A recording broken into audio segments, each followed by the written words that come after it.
नमस्कार. राजी सोमबेडमध्ये पुन्हा एकदा खूप खूप स्वागत. आज मी इथे खिमट बनवणार आहे. ते कोकणातला अगदी न्याहारीचा पदार्थ आहे सकाळचा. इथे मी अर्धी वाटीच तांदूळ घेतलेले आहेत. मी एकटीच आहे घरी म्हणून आज माझ्यासाठी फक्त बनवणार आहे. आता हे तांदूळ 2-3 वेळा स्वच्छ धुवून घ्यायचे. खरं तर खिमट हे गावठी तांदळाचं जास्त रुचकर लागतं. पण आता आपल्या शहरात काही प्रत्येक वेळी गावठी तांदूळ मिळत नाही आणि आम्ही तर अगदी महाराष्ट्राच्या बाहेर राहतो, त्यामुळे खूपच कमी वेळेला आमच्याकडे गावठी तांदूळ उपलब्ध असतात. तर मी हे आमचा इथला जो लोकल आहे तांदूळ तो घेतलेला आहे. त्याला स्वच्छ 2-3 वेळा धुवून घ्यायचं आहे आणि मग आपण अगदी बारीक गॅसवर त्याला शिजत ठेवायचं आहे. तर आता मी आधी तांदूळ धुते चांगला. तांदूळ स्वच्छ मी धुतलेला आहे. आता याच्यात भरपूर पाणी टाकायचं आहे. अगदी आपण भाताला ठेवतो त्याच्या तिप्पट पाणी टाकायचं याच्यामध्ये, बरोबर. आणि चवीपुरतं मीठ टाकायचं आहे त्याच्यामध्ये. आणि हे आता आपल्याला गॅसवर भांडं ठेवायचं आहे. अगदी स्लो गॅस करायचा आहे आणि त्याला शिजत ठेवायचं आहे. अगदी 20 ते 25 मिनटं, अर्धा तास तरी अगदी छान त्याला शिजवायचं आहे आपल्याला.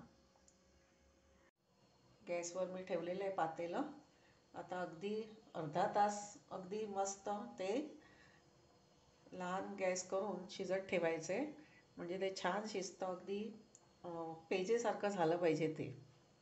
गावाला ह्या अतिशय आवडता आणि प्रसिद्ध असा हा सकाळचा नाश्ता, म्हणजे गावाला तर न्याहारी म्हणतात त्याला, तो पदार्थ आहे.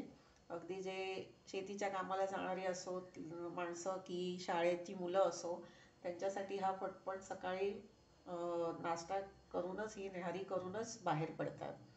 हा एक पोटभरीचा पण आहे आणि शिवाय आळसही येत नाही. इतर नाश्ता आपण भरपूर पोटभर केला तर अगदी आपल्याला आळस होतं, तसं नाही. ह्याने उलट आपल्याला तरतरी येते. शिवाय जर आपण तापातून वगैरे उठलो असेल आणि अशक्तपणा आला असेल, तोंडाला चव नसेल, अन्न पचत नसेल, तरीसुद्धा हा न्याहारी ही तांदळाची खिमटी खूपच अगदी गुणकारी आहे त्याच्यासाठी. त्यामुळे मी अधूनमधून बनवत असते. मला गावची आठवण आली की ही खिमट मी बनवते. तर आता आपलं हे अगदी शिजू द्यायचं आहे. चॅनलला पहिल्यांदा भेट देत असाल तर नक्की सबस्क्राईब करायला विसरू नका, म्हणजे असेच पारंपरिक पदार्थांची रेसिपीजचे नोटिफिकेशन तुम्हाला येत राहतील. हे बघा, 25 मिनटानंतर अगदी भात आपला हा मऊ शिजलेले आहेत तांदूळ. आणि आपल्याला कन्सिस्टन्सी अशीच ठेवायची आहे, एकदम त्याचं सुकू नाही द्यायचं, जसं भाताला सुकतो तसं. आता याच्यामध्ये आपल्याला 1 चमचा तूप टाकायचं आहे, गाईचं तूप.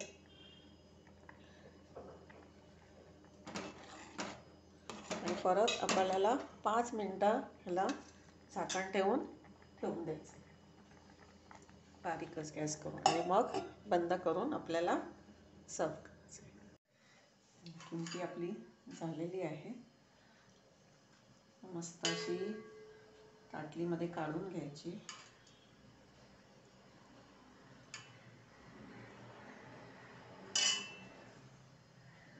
त्याच्यावर मेथकूट असेल किंवा आपलं तिळाची चटणी, ही मी लसणीची चटणी टाकते.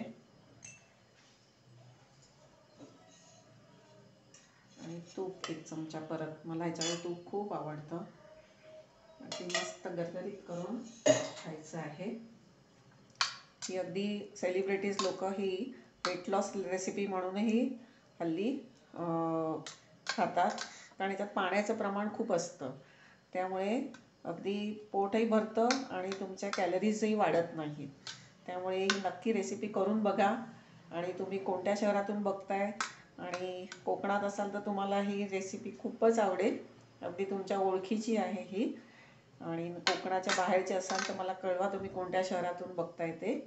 आणि अशाच पारंपरिक रेसिपीसाठी राजी सोमबेडला सबस्क्राईब करायला विसरू नका.